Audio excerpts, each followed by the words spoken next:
Saudara-saudari terkasih dalam Kristus, pagi ini kita akan merenungkan sebuah peristiwa penting yang sedang berlangsung di dunia. Konflik di Suriah dan bagaimana kita sebagai umat percaya dapat memahaminya melalui terang firman Tuhan. Perang yang berkepanjangan di Suriah telah menyebabkan kehancuran, penderitaan, dan kehilangan bagi jutaan orang. Namun peristiwa ini juga memiliki dimensi profetik yang menarik perhatian kita untuk merenungkannya dalam konteks nubuat-nubuat Alkitab. Suriah, atau yang dikenal sebagai Aram dalam Alkitab, memiliki sejarah panjang yang berkaitan erat dengan Israel. Salah satu nubuat yang sering dikaitkan dengan peristiwa ini adalah dari kitab Yesaya 17 ayat 1. Ucapan ilahi terhadap Damsyik. Sesungguhnya Damsyik tidak akan tetap sebagai kota, nanti menjadi suatu timbunan reruntuhan. Damaskus, ibu kota Suriah, adalah salah satu kota tertua di dunia yang terus dihuni sejak zaman kuno. Namun nubuat ini menunjukkan bahwa akan tiba suatu masa di mana kota ini akan mengalami kehancuran besar. Saat ini kita melihat bagaimana Damaskus dan wilayah Suriah lainnya dilanda perang dan kekerasan. Dimulai sejak tahun 2011, konflik Suriah yang awalnya merupakan bagian dari gelombang protes Arab Spring berkembang menjadi perang saudara yang kompleks. Pemerintah Suriah di bawah Presiden Bashar al-Assad menghadapi berbagai kelompok oposisi, termasuk beberapa yang moderat dan yang ekstremis seperti ISIS. Konflik ini semakin rumit dengan keterlibatan negara-negara besar seperti Rusia, Amerika Serikat, Iran, dan Turki, yang masing-masing memiliki agenda geopolitik di kawasan itu. Nubuat Alkitab memberikan kita wawasan yang lebih dalam. Dalam Yeremia 49 ayat 23-27, Tuhan menyatakan penghukuman atas Damaskus. Hamad dan Arpad telah menjadi malu sebab mereka mendengar kabar buruk. Hati mereka gemetar karena kecemasan, tidak dapat menjadi tenang. Damsyik telah menjadi lemah semangat, berpaling untuk lari. Kegemparan telah mencekam dia, kesesakan dan sakit beranak telah menggenggam dia, seperti seorang perempuan yang sedang melahirkan. Sungguh kota yang terpuji itu sudah ditinggalkan, kota kegirangan itu. Aku akan menyalakan api di tembok Damsyik, yang menghanguskan Puri Ben-Hadad. Nubuat ini menggambarkan kehancuran yang tidak hanya bersifat fisik, tetapi juga emosional dan spiritual. Saat ini kota-kota di Suriah menjadi saksi kehancuran yang luar biasa akibat konflik berkepanjangan.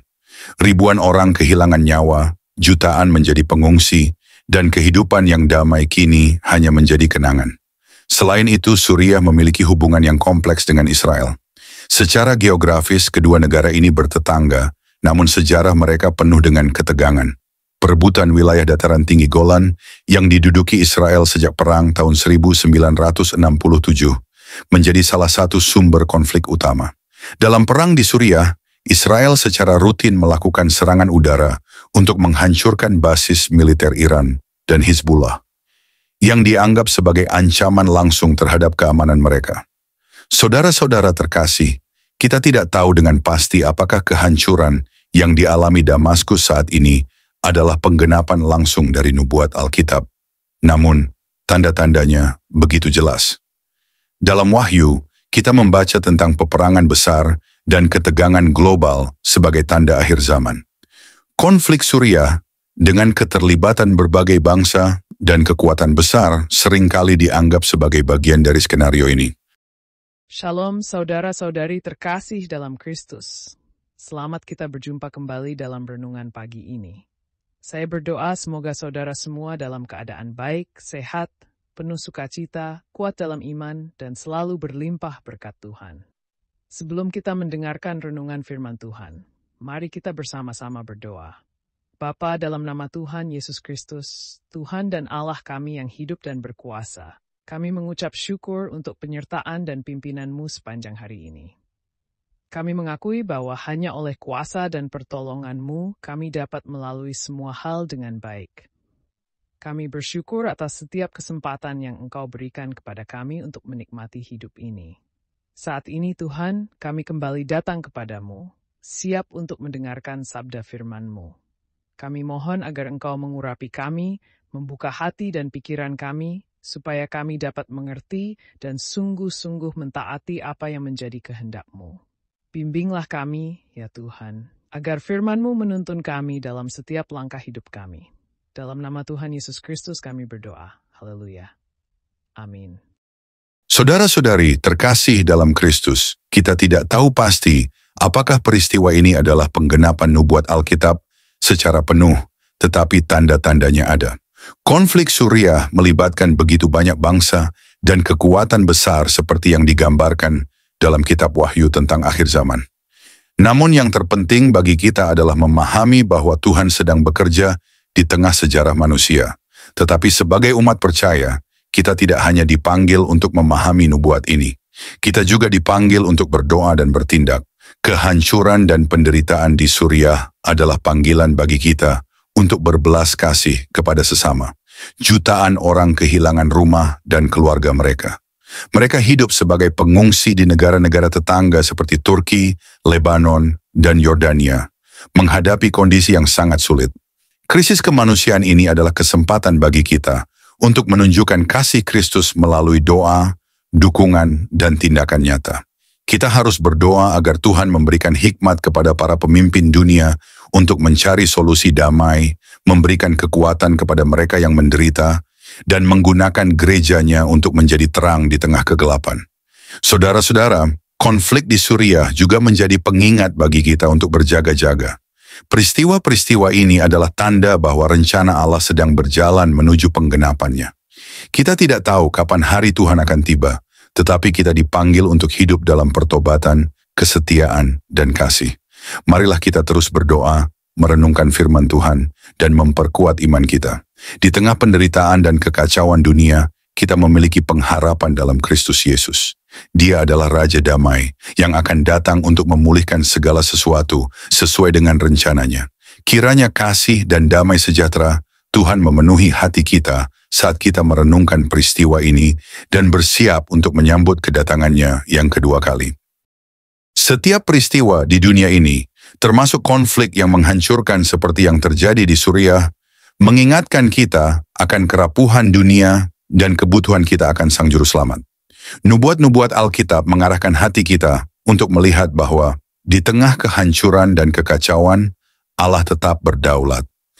Ia memegang kendali atas segala sesuatu dan bekerja untuk menggenapi rencananya yang sempurna. Sebagai umat percaya, kita dipanggil untuk tidak hanya memahami peristiwa ini, tetapi juga meresponsnya dengan iman dan kasih. Marilah kita menjadi pembawa damai, penghibur bagi mereka yang menderita, dan saksi bagi kasih Allah di dunia yang gelap. Jangan pernah lelah berdoa untuk dunia ini, khususnya bagi mereka yang hidup di tengah konflik, agar kasih Kristus menjangkau setiap hati yang terluka.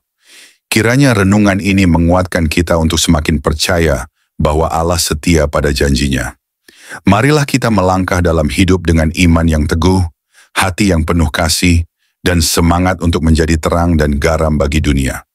Mari kita terus berjaga-jaga, hidup dalam kekudusan, dan menantikan kedatangan Tuhan Yesus dengan pengharapan yang tidak pernah pudar. Segala kemuliaan hanya bagi Tuhan, kini dan selama-lamanya. Sebelum kita mengakhiri renungan firman Tuhan, mari kita berdoa Bapa Surgawi yang penuh kasih. Kami datang di hadapan-Mu dengan hati yang penuh syukur atas kesempatan yang Engkau berikan untuk merenungkan firman-Mu yang hidup.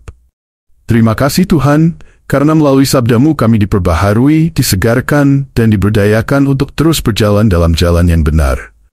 Engkau adalah sumber kehidupan kami, dan hanya dengan pertolongan-Mu kami dapat bertumbuh dalam iman dan kasih. Kami bersyukur, karena melalui renungan hari ini, kami kembali diingatkan akan kebenaran-kebenaran firman-Mu yang penuh kuasa. Kami menyadari ya Tuhan, bahwa hidup kami tanpa Engkau adalah kosong dan hampa. Oleh karena itu kami berdoa agar firman-Mu yang telah kami dengar dapat tertanam dengan kuat di dalam hati kami dan menjadi pelita yang menerangi langkah kami setiap hari. Semoga kami tidak hanya menjadi pendengar firman, tetapi juga pelaku firman yang setia, yang menghidupi segala ajaran-Mu dalam tindakan dan perkataan.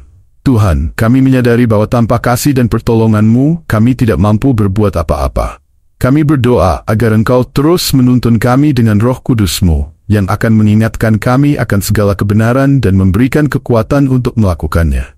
Dalam setiap tantangan hidup, ajar kami untuk tidak mengandalkan kekuatan sendiri, tetapi selalu bersandar pada tangan-Mu yang kuat dan penuh kasih. Ampuni kami, Tuhan, apabila kami telah gagal dalam menjalani hidup sesuai dengan kehendak-Mu. Ampuni kami atas dosa dan kelalaian kami, dan beri kami hati yang penuh kerendahan untuk senantiasa berbalik kepadamu. Kami ingin hidup dalam pertobatan sejati, memperbaharui pikiran dan sikap kami agar lebih serupa dengan Kristus. Kami juga berdoa bagi saudara-saudara kami yang sedang mengalami pergumulan, baik dalam kesehatan, pekerjaan, keluarga, maupun dalam kehidupan rohani mereka. Tuhan, Engkau tahu setiap kebutuhan dan penderitaan mereka. Kami memohon agar Engkau menguatkan mereka, memberikan penghiburan, dan menuntun mereka keluar dari setiap kesulitan. Semoga mereka merasakan kasih dan penyertaan-Mu yang tidak pernah meninggalkan mereka. Tuhan, kami menyerahkan seluruh hidup kami ke dalam tangan-Mu. Kami percaya bahwa Engkau adalah gembala yang baik, yang akan memimpin kami menuju padang rumput yang hijau dan air yang tenang. Kami menyerahkan setiap langkah hidup kami kepadamu, dan kami percaya bahwa Engkau akan menyertai kami, memberi kami damai sejahtera, dan menuntun kami pada kemenangan yang Engkau sediakan. Kami berdoa semua ini dalam nama Tuhan Yesus Kristus, Juru Selamat kami yang hidup, yang telah memberikan hidupnya bagi kami, dan yang terus menyertai kami sampai selama-lamanya. Amin.